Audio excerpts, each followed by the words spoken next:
Welcome back to the Stogie Geek Show. This segment is sponsored by the Havana Cigar Club, located in Warwick, Rhode Island. It's a great place to enjoy a drink and a cigar.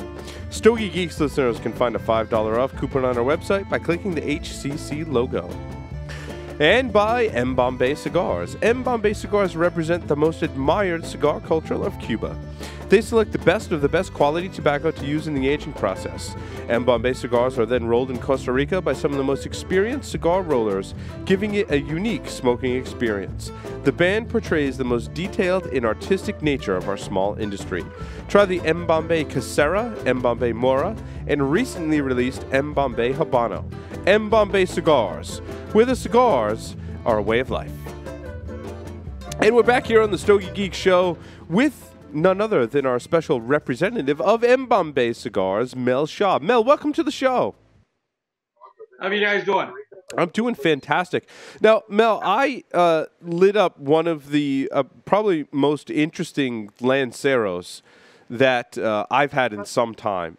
This one had the fantastic shaggy foot, which I love. And I love it for a lot of reasons, right? Because when you light up the shaggy foot, it produces big billows of smoke, and it lights up the cigar very easily, right? It just seems to, because there's so much airflow in that shaggy foot, it ignites very easily.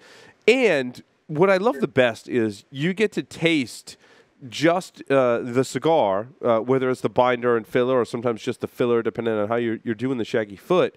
You get to taste those flavors individually. Then as it burns through, you get to taste those with the wrapper on it. And I love that about the shaggy foot. I feel like it gives you the fullest experience when you're smoking a cigar. And the flavors in your Lancero are fantastic. It is a gigantic Lancero, and I just love it. Thank you, thank you. Well, the main reason for a shaggy foot, it was to explain or to show the quality of the fillers and the binders that we're using. And it definitely, it doesn't lack the flavor. When you light it up, it doesn't lack the flavor, and that was more important to us in presenting the cigar. Well, visually, it just looks cool. It does. I couldn't, old school, but the main idea or the reason behind that was Sorry, Mel, yeah, there's a little bit of lag between us, but I was just going to say the visually appealing, I mean, you hit the nail on the head. This cigar was sitting in my humidor, and I waited till you were coming on the show to smoke it, and it's an 8.5 by 38 Lancero with that shaggy foot, which is a very unique size, and the wrapper just looked absolutely beautiful, and I should say that it's in your Mora blend, which has a Dominican wrapper, Ecuadorian binder, and Ecuadorian, Peruvian, and Dominican fillers in it.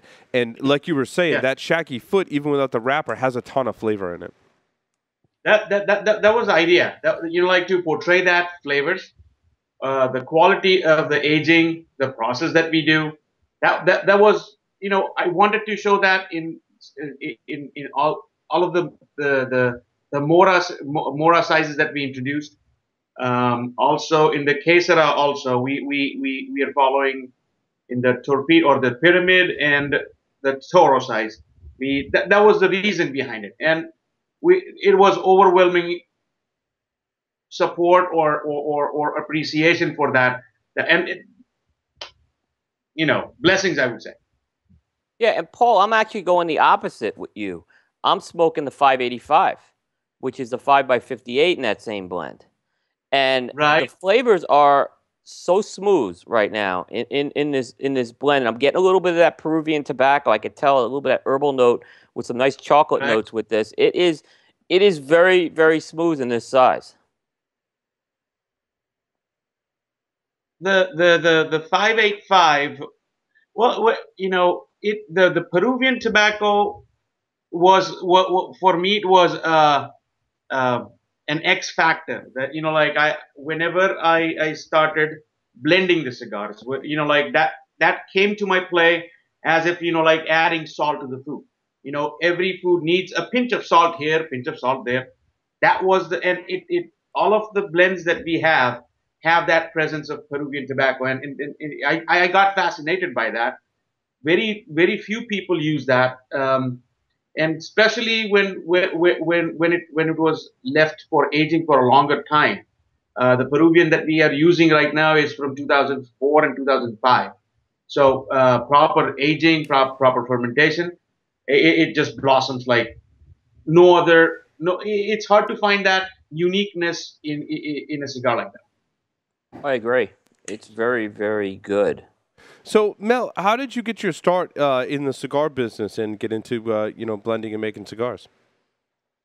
Well, I opened up a shop in 2001 in Palm Springs, and so with the contacts in the industry for past 10 years, um, I was blessed to get a contact of few farmers and few tobacco dealers in Ecuador, in Nicaragua, and we were fortunate, for 100% to get into those guys.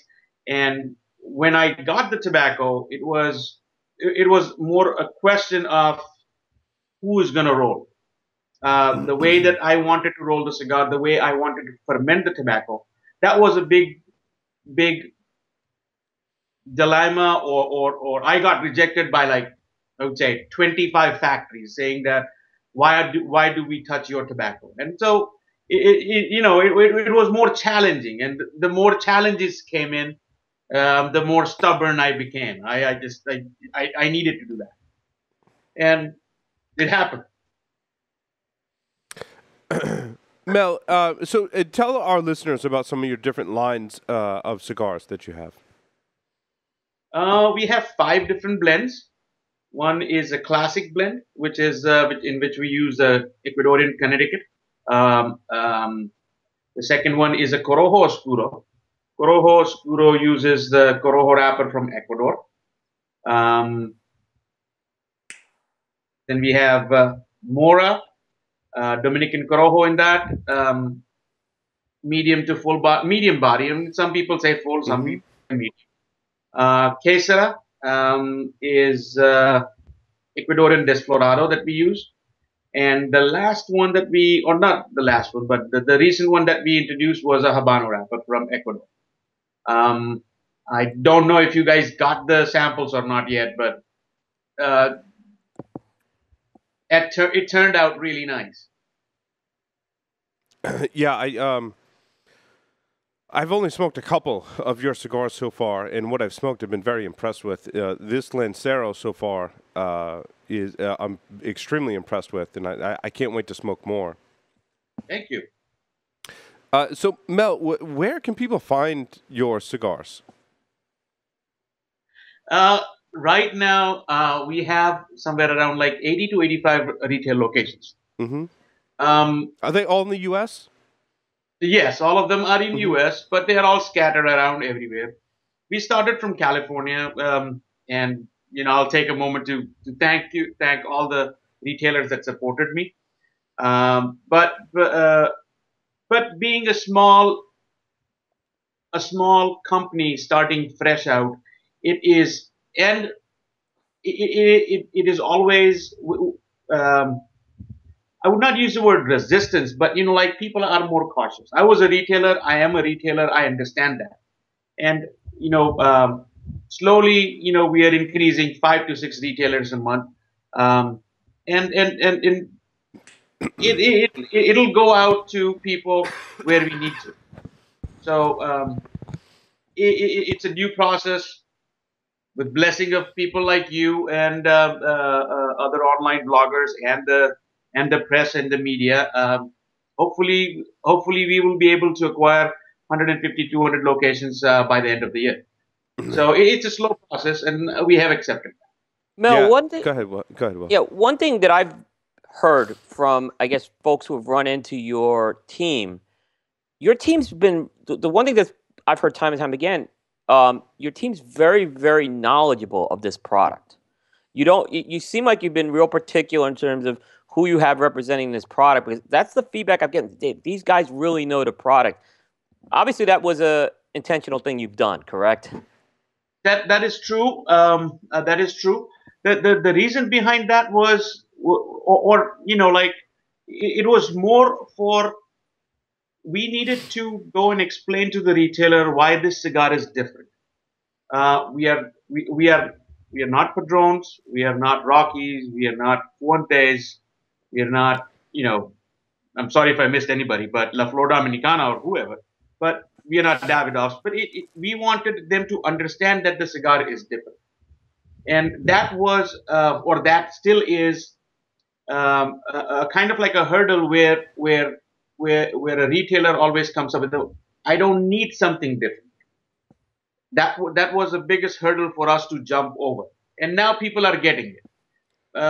Yeah, Mel, I would argue that retailers absolutely need something different, because the first question that people ask when they walk into a store is what's new.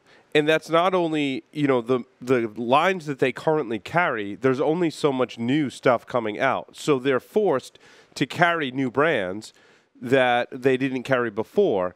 And to all of the customers of that store, that's new. And so I think that, I don't know if you want to use that when you go to retailers, right? But that's something that I think every retailer now, whether they're brick and mortar or online, has to deal with, is they always have to carry something new to meet that consumer demand. I will get a list from you of those retailers. Yeah. I'll definitely get the list. But no, I've also found that some of the brands that start out in California have a tough time making their way out to the Northeast. Is that because that's where you're located and that's where your contacts are, or is the California market different from here in the Northeast, and what are those differences? I would not use the word different, but it is far. The population or the concentration of the stores in East Coast that I have noticed is tremendous. But again, starting from, I would say, zero and trying to go out there every month, trying to, in the beginning, it's always like you don't have a rep, you don't have a person who is supporting your brand. And you just walk in and try to make a cold call. It takes money, and it takes tremendous money. So that is the reason that you always see that it is a gradual process. But once you hit there, once one retailer grabs your hand, and we are really fortunate for stores like that, it has been a blessing. But that number one factor. That would be number one factor, that it takes a while. And then Mel, as far as retailers go, brick and mortar only. I mean, pretty much, right? You pretty much aren't selling to anyone but the folks with the brick and mortars. I guess you being a brick and mortar. Well, no. Again, I am not against people having website or store owners having website. Mm-hmm. But it's thinking out of the box. I respect them. But when we talk about websites that heavily discount the cigars, I'm not too okay with that. It's a bit slightly against that. And we do have few retailers that we have in our portfolio that have website, and that's cool. That's cool. That is cool. That is thinking out of the box, and it's more part of it. Mel, I'm sorry. Tell me about the packaging of your cigar. It looks like a lot of your cigars come in jars. Was that done on purpose, and what's the kind of thinking behind the marketing of that? Okay, the jars. We started shipping jars last week, and the main reason for packing the cigars in an enclosed jar with cedar line was it was more for preserving the flavor. The experience was, whenever you open up. That's okay. I'm sorry for that. No, that's okay. Stop. But the experience that when you pop up a box of cigars, the first cigar that you smell or light up it totally is different than the last cigar. It is not the same. It being open in a box. Also, the flavor of or the aroma of the cigar, I thought is lost when I keep it in a box. Interesting. And we tried it for like around 8 to 9 months. Different prototypes here, different prototypes there. Finally, when we thought that we nailed it down, the tobacco is aging in the cans, or the cigars are aging in the cans for past 8 months.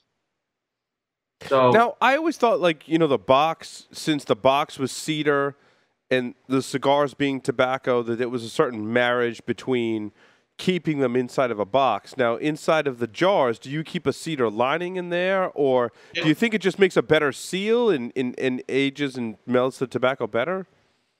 true. When you talk about the wooden box or the Spanish cedar box, only four sides are Spanish cedar. The top and the bottom of the box are not Spanish cedar. Interesting. That's very interesting. Yeah.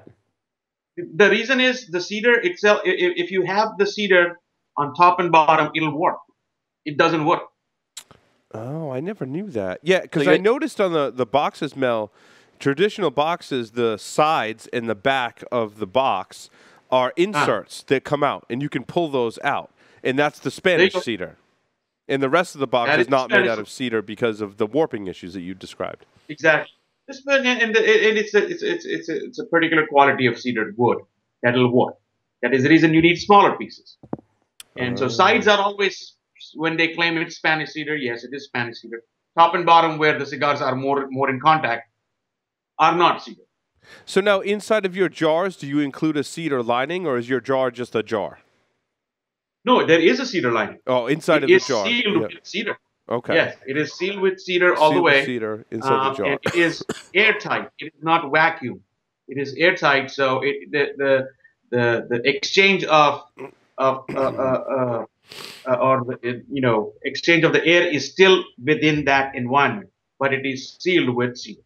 What it is, it's surrounded with cedar.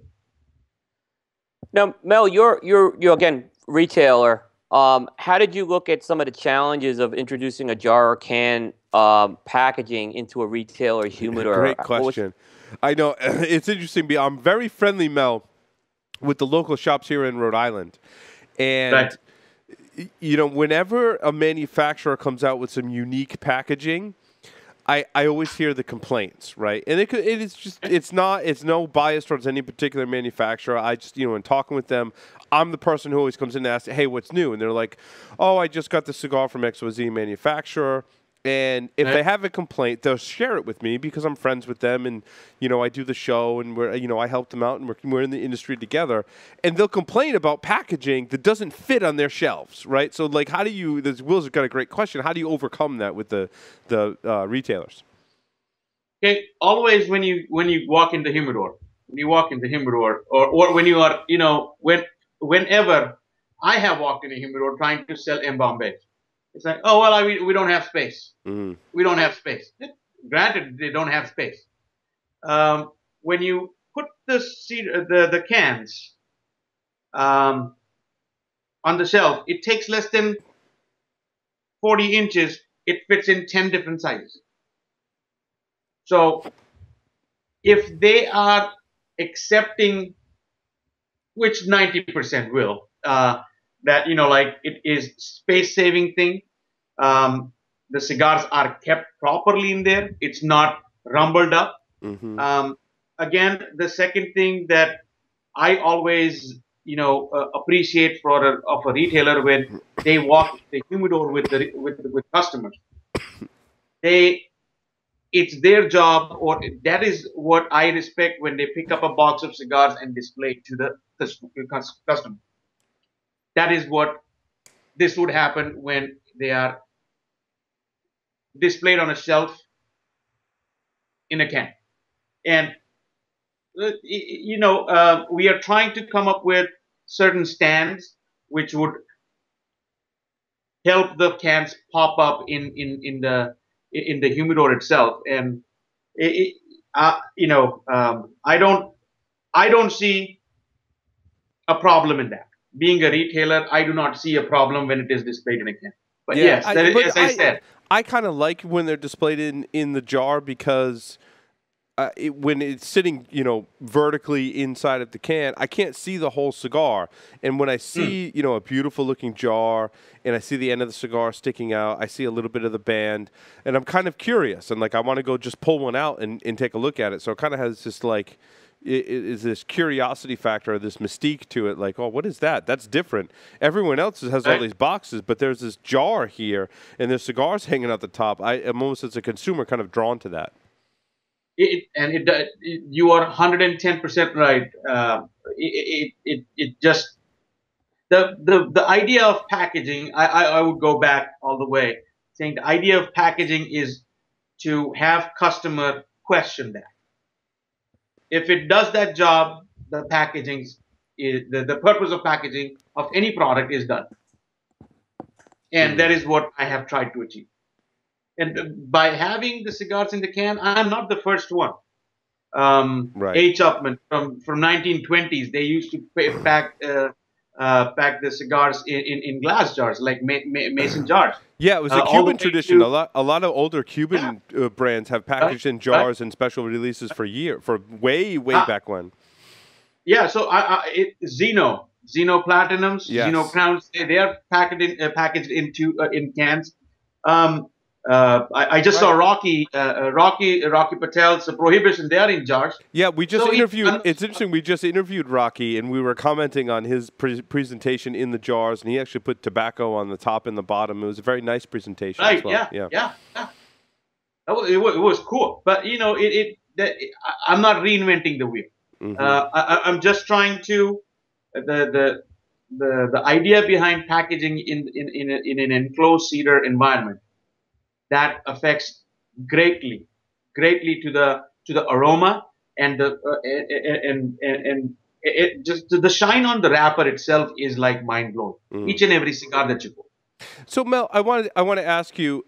It's interesting. I've kind of just come up with this line of questioning, which I think is interesting because I just traveled. I drove in my car. I had to travel from Rhode Island to Boston, which those that live in the area who've done that know it's kind of challenging. So, if you're going to go there in the morning, it's early. It's 5:30 in the morning. I'm a cigar smoker. If I have to travel an hour or more in the car, I have to have a cigar with me to keep myself occupied and make that travel more enjoyable. Which of your lines inside of M Bombay would you light up really early in the morning to have with coffee, kind of, as you're traveling in the morning? I drink coffee black.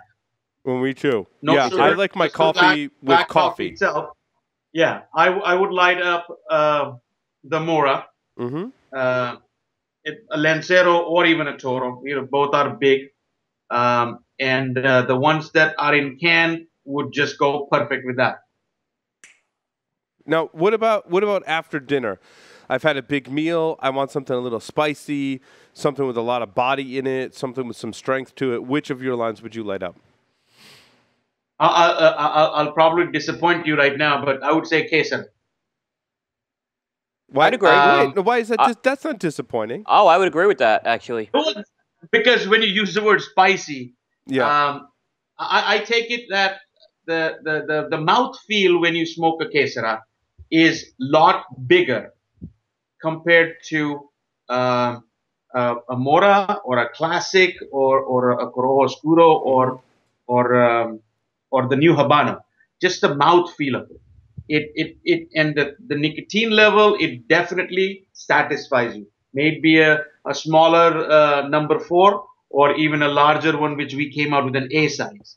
So it just, I think, me personally would smoke a case.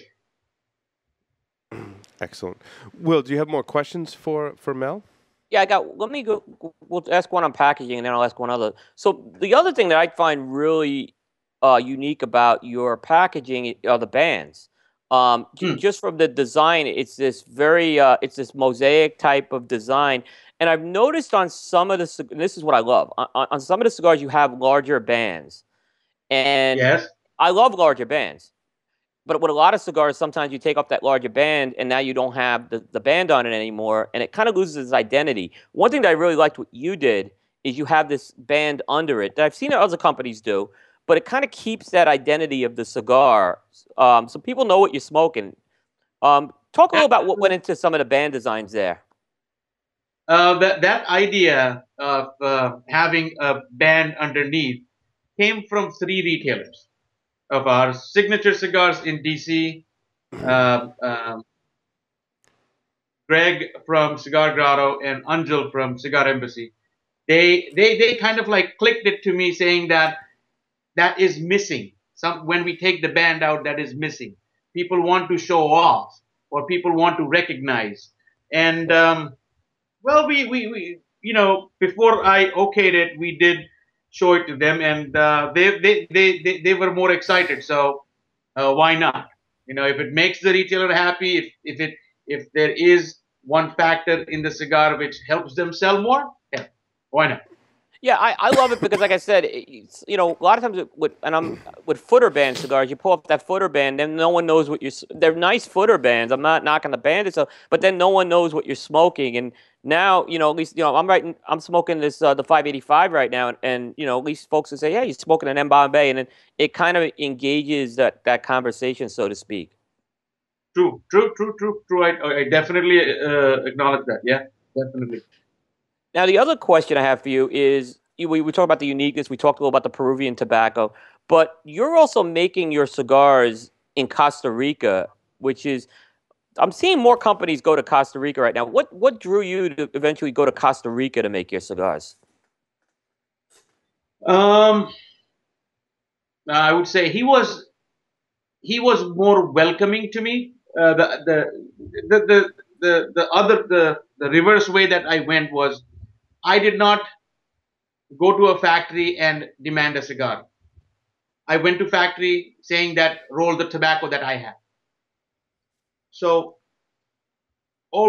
his name is Mr. Ullman, and he was more welcoming with that idea, with that thought. I trusted him. A couple of great cigars come out of his factory, and what was more welcoming was they were open-armed, saying that, okay, we will try what you're trying, what you're demanding, what you're asking, and they were ready to change their normal normal processes into something different that I wanted. So that was the gravitating thing, that, well, I might be spending 15-20% more by going to Costa Rica compared to a Nicaraguan factory or a Dominican factory. This was it for me. It was really nice thing, and they stood up to their word.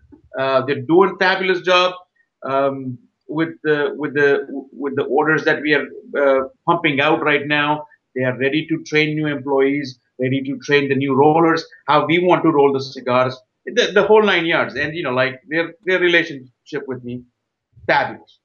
We are so happy to be with them. And you spend a lot of time down. I mean, I know when we started talking, when you came on board, I know right after that you spent a lot of time down in Costa Rica. So you've been down there a lot, kind of hands-on, it seems like. I started going there almost 2.5 years ago. And I have gone there religiously every 3.5 to 4 weeks. I'm there for almost a week. It is not that I don't trust them with the tobacco. I don't trust them with how they roll it. It is more of, they need to understand my contribution to the brand. That it is not something which is rolled by somebody, sold by somebody, have a nice day. It is not that. It was more of a labor of love, that everything is taken care of the way it should be.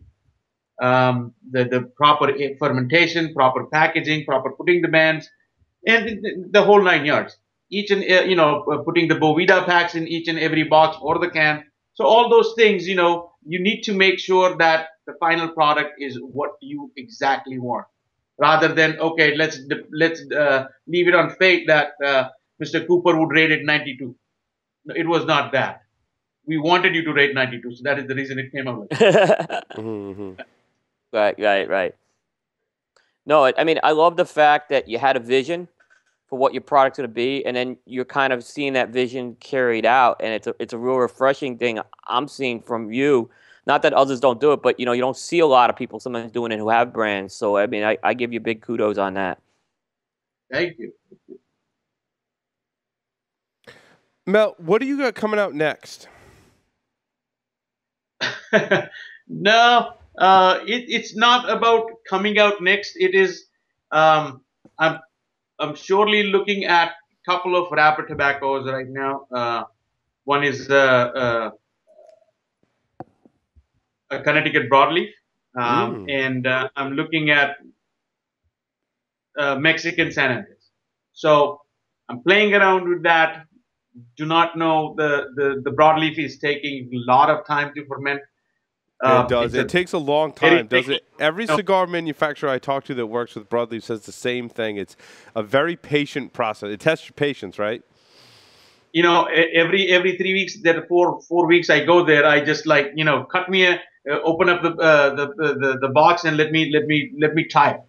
But it's not ready yet. It'll take a while. On the other hand, San Andres is churning out good. But still, we're still in the process of blending. So and there is no pressure on us saying that we need to put something out at IPCPR. This will be our first IPCPR, by the way. So we just go with when the tobacco is ready, when it is there. Yeah, you have a wonderful selection now. Your selection is pretty awesome. And I'm looking forward to smoking a lot of your different sizes and blends. There's certainly a great selection you have offered up to the public so far. So. Really something for everybody. There's absolutely. really something for everybody in this brand. Yeah. And I love this Lancero. I love it. It's fantastic. And I don't say that to just anyone that comes on the show either. And obviously you're a sponsor still, but I encourage our listeners. I'm like, this Lancero is really, really good. Really enjoyed it. I'm glad I was patient. I didn't smoke it. I waited till you came on the show, and you truly impressed me, Mel. So it's awesome. Thank you. Thank you.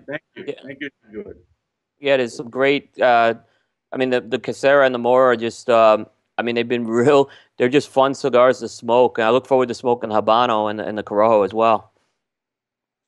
Good. No, you guys. I don't know. A week and a half, I was on the road in Southern California, so was not concentrating much more here on the day-to-day office thing. So I'll make sure that or know where these cigars are right now, because these were supposed to be out to you probably last week. So I don't know where they are right now. Well, sure. No worries. I want to just kind of give our listeners too, because I kind of talked to Mel about this right before he came on the air. Our friends over at Toasted Foot did a really good vertical review of the Mora line, toastedfoot.com. They're good friends of mine. I'd encourage you to check that out. It's a real good comprehensive breakdown. And we're going to have more. We've had some more. We've talked about Moras on the show, and there's going to be some stuff on Cigar Coop, so stay tuned for that as well. Good. Excellent. Mel, are you ready to play 5 questions with the Stogie Geek? I was waiting for that. You're waiting for that. Uh-oh. I was waiting for that. I don't know. He heard me. He's prepared for it. So, Mel, 3 words to describe yourself. Stubborn, optimistic, and more stubborn. If you were a serial killer, what would be your weapon of choice? Cigar cutter. If you wrote a book about yourself, what would the title be? No, that. I read books, first of all, so it'll be hard for me. A memoirs of cigar maker. In the popular game of Ask Grabby Grabby, do you prefer to go first or second? What? In the popular game of Ask Grabby Grabby, do you prefer to go first or second? First, of course. Choose 2 celebrities to be your parents. 2 celebrities. Any or any celebrities alive or dead?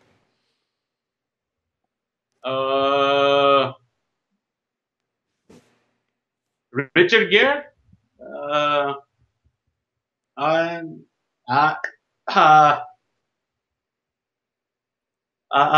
Doesn't it doesn't come in right now, but Richard. Everyone has trouble with the mom. Yeah. The mom's a tough one. The mom is a tough one.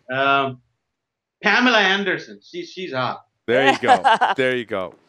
Mel, thank you so much for appearing on the Stogie Geek Show. Thank you for your support, and thank you for making some truly awesome cigars. And stay on the line for a minute. Yeah, stay on the line for 1 minute after we cut. So we're going to take a short break. We're going to come right back with more Stogie Geeks, so don't go anywhere.